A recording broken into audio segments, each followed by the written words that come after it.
तुम्हारी औरतों में जो बेहयाई का काम करें, इन पर अपने में से 4 गवाह तलब करो। अगर वो गवाही दे तो इन औरतों को घरों में कैद रखो, यहाँ तक कि मौत इनकी उम्रें पूरी कर दे या अल्लाह ताला इनके लिए कोई और रास्ता निकाले। तुम में से जो 2 अफराद ऐसा काम कर ले, इन्हें ईजा दो। अगर वो तौबा कर ले तो इनसे मुंह फेर लो। बेशक अल्लाह ताला तौबा कबूल करने वाला और रहम फरमाने वाला है।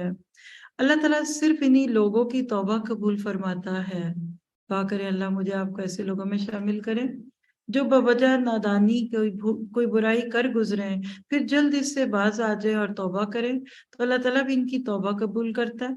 अल्लाह ताला बड़े इल्म वाला हिकमत वाला है।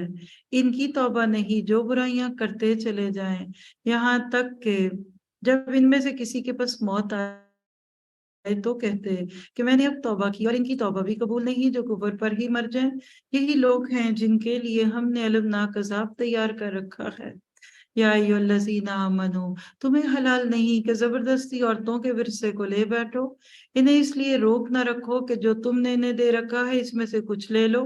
और बात यह है कि जो कोई खुली बुराई और बेहयाई करे, इनके साथ अच्छे तरीके से रहन सहन करो, यानी बूदोबाश रखो।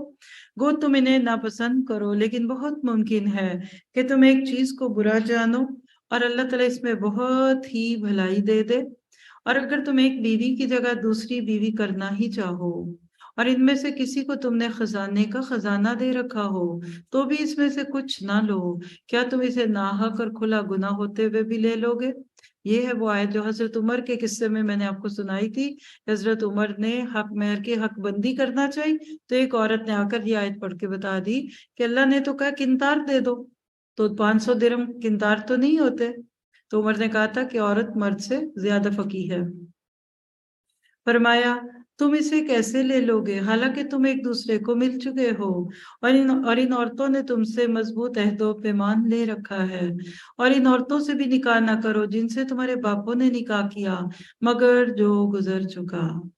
ये बेहयाई का काम है और बुग़्ज़ का सबब है और बहुत बुरी राह है। इल्ला मा क़द सलफ़, इसको लिख लें। दीन इस्लाम का खूबसूरत मिजाज, घड़े मुर्दे ना उठाओ, पिछली जिंदगी में जो हो गया सो हो गया,